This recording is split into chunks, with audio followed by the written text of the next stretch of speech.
Magandang araw mga kapolitika at welcome back dito sa ating YouTube channel. In this video is atin pong pag-uusapan itong controversial na judge dito sa Miss Universe 2024. Kasi may posibilidad na makaapekto siya dito sa magiging kapalaran ng ating pambato na si Chelsea Manalo. Pero bago ang lahat ay huwag kalimutang mag-like at mag-subscribe na rin kayo para updated kayo sa ating mga latest issue. So recently lang sa ating previous na mga video ay ating napag-usapan nga itong mga samot-saring kontrobersya at issue dito sa Miss Universe. Itong talagang bakbakan ni Miss Panama at ni Miss Dominican Republic na kung saan ay dahil sa dami ng nalaman ni Miss Panama dito sa Miss Universe ay siya pa ang na-expel. Okay? So, basically, mga kapolitika, ngayon ang ating pag-uusapan is itong controversial na judge dito sa Miss Universe 2024. And in the past few days ay na-reveal na nga po itong mga maging hurado at isa na nga po dito itong si Michael Cinco na kung saan isang Pinoy at isang kilala sa larangan ng fashion designing. And at the same time, naging controversial kasi maging hurado rin itong may issue rin nung 2021 itong Miss Universe Canada na si Nova Stevens. So talagang nagkasumpake ang kanilang landas dati dahil nga na-unplace nga ito, 'di ba? Itong si Miss Universe Canada hindi natawag doon sa first cut nung Miss Universe 2021. So gumawa siya ng video at talagang inilabas niya yung kanyang saloobin at yung kanyang sentimiento. So ipiniliwanag niya na ang sinasabi niya ay parang na traidor daw siya dito kasi parang nasabotahe daw yung kanyang gown na yun daw ang naging reason bakit siya natalo. At ang sabi naman ni Michael Cinco noon ay sabi niya ginastusan pa nga daw niya itong gown ni Miss Canada. So hindi daw niya sinabotahe itong kanyang gown kung kaya siya na-unplace dito sa naturang beauty contest. Okay, so aside from that mga kapolitika, aside dito sa naramdaman ni Miss Canada sa kanyang gown or yung kanyang pagka-unplace dito sa Miss Universe 2021 ay naging issue rin po itong mga pangbabash ng Pinoy sa kanya kasi nga meron nga picture siya doon sa kanyang social media at inulan po ng mga pambabatikos at negatibong reaksyon sa mga Pinoy dahil dito sa kulay ng kanyang balat. So talagang grabe ang nararamdaman ni Nova Stevens kung kaya talagang nung time na yun ay talagang lugmok na lugmok itong si Nova Stevens to the point na itong issue na ito ay umabot pa na ibalita sa social media sa mainstream media. So ibinalita ito sa mga malaking mainstream media dito sa ating bansa at meron rin pong mga Pinoy na kung saan is nag-apologize nga dito sa kanya in behalf doon sa mga Pinoy na kung saan ay nagsalita ng hindi magagandang salita dito sa naging Miss Universe 2021 ng Canada. Okay, so fast forward is ngayon 2024 na is unexpectedly magkasumpaki na naman at mag-cross na naman ang landas nila Michael Cinco at Nova Stevens bilang mga hurado dito sa Miss Universe 2024. So talagang pinag-usapan kasi mga kapolitika ito naman ang gusto ng mga ng Miss Universe, itong mga ulo dito sa Miss Universe na kung saan ay gusto nila na maging talk of the town yung kailang beauty pageant. Kumbaga pinapaingay yan. So isa ito para mag-react ang mga Pinoy na kung saan ay bakit siya, marami kasi nang nagtatanong bakit siya daw ang maging judge dito sa Miss Universe 2024 gayong wala naman siyang napatunayan at the same time wala naman siyang corona at wala rin siyang award. So ano daw ba ang naging reason bakit naging hurado itong si Nova Stevens? Kasi dito ang catch dito mga kapolitika ay aside dito sa controversy ay ang sinasabi dito ng Miss Universe ay ito pa lang si Nova Stevens, di ba, isa sang activist. So kumbaga pasok dito sa kanilang requirements sa kinakailangan. Kunwari meron kang cause, nagiging meron kang humanitarian mission. At itong si Nova Stevens ay mouthpiece po ito ng Black Lives Movement dito sa kanyang bansa, dito sa Vancouver, sa Canada. So basically ay siya ang ginagamit na boses ng itong racial equality na pinaglalaban nila, which is ito yung gusto. Or kung hindi ka naman naging activist or isang advocate ng isang cause ay kinakailangan na ikaw ay naging isang matagumpay sa iyong larangan. For instance, ikaw ay businessman or ikaw ay isang kilalang personalidad. Nova Stevens. And ngayon mga kapolitika, kini-question kasi rin ng mga Pinoy bakit daw siya ang naging judge. Marami naman daw mas deserve na mga personality na kung saan is mas kilala sa kanya at meron ng mga award, meron nang napatunayan kumbaga. Okay, so dito ay ang tanong ngayon ng mga Pinoy ay maapektuhan kaya itong maging placement ni Chelsea Manalo, kasi ang talagang boses ngayon at talagang sinisigaw nitong si Nova Stevens ay ito nga racial equality. So kinakailangan na daw, ang sabi niya is gusto niya nang matapos itong worldwide na racial discrimination sa kanilang mga itim.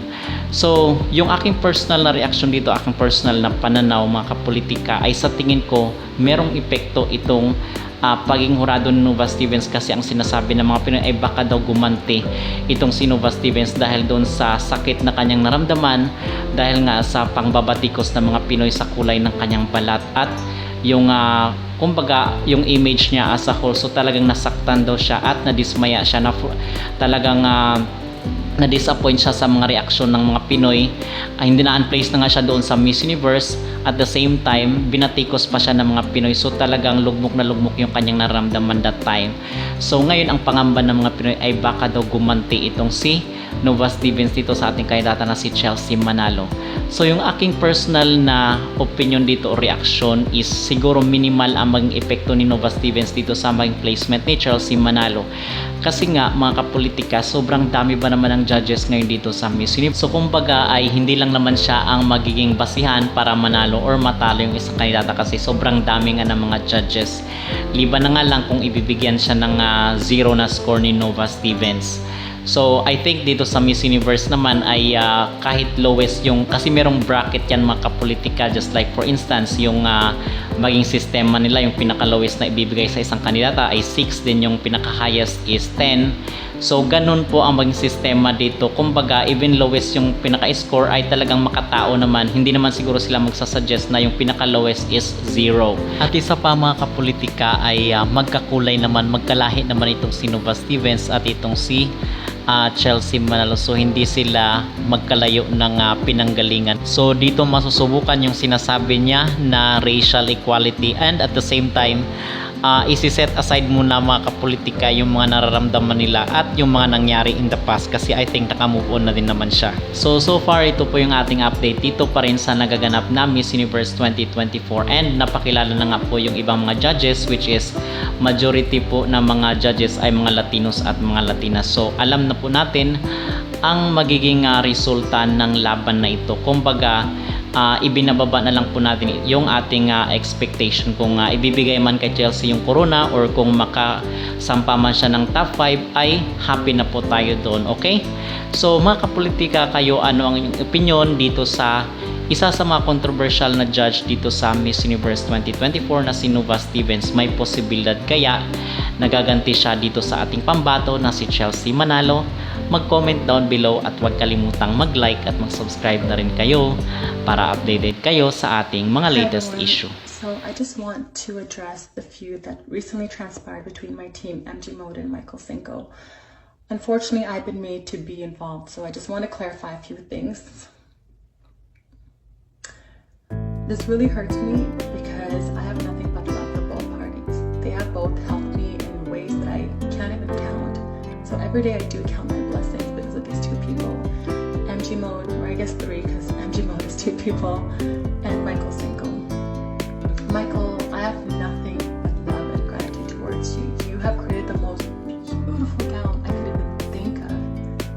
I've never once imagined that I would work with you because you're Michael Cinco. So the fact that I was able to work with you is honestly a highlight of my career as Miss Universe Canada. So I just want you to know that that gratitude will never diminish no matter what, and I've expressed that gratitude publicly and privately, and God knows my heart. I really do advocate for gratitude because I really feel that gratitude is the greatest multiplier in life. The more grateful you are in life, the more life gives to you. So please know that that will never change. I will continue and will always be grateful towards you because you have been nothing but kind to me, nothing but kind.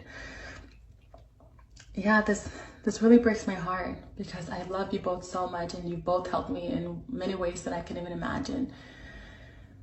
MG Mode, You guys know that I love you so, so much. You have made my dream of meeting my family a reality, along with Ethiopian Airlines and the Miss Universe Canada organization. So just to have these two highlights of my career be attached to such negativity is what I don't like. I don't like that at all, because I want to look back and think, wow, I've worked with Michael Cinco, the Michael Cinco, and wow, I met my family. 2021 has been a year of so many blessings for me. Meeting my family, working with Michael Cinco, shooting in the desert. Like, how could I forget those events? How could I not be thankful? So it just boggles my mind that my gratitude would even be in question. Anyone knows, anytime I talk about my gowns and these three individuals, actually, I always express nothing but thanks, because they have all been so great to me. So please, all I'm asking is that you attach these great events of my life with positivity, because they've been nothing but positive for me. Working with Michael Cinco, that's a once in a lifetime. Not everyone gets that opportunity. And I will forever be grateful. And seeing my family, all this happened during a pandemic, and all of this happened because of Miss Universe Canada and MG Mode and Ethiopian Airlines. So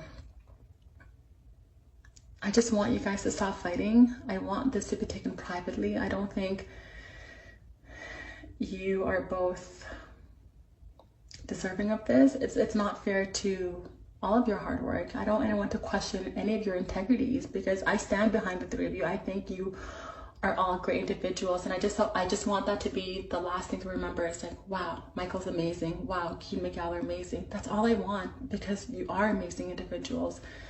So for all of you online, please don't give into the drama. It's not worth it. Let's not spread more negativity. Let's just spread love.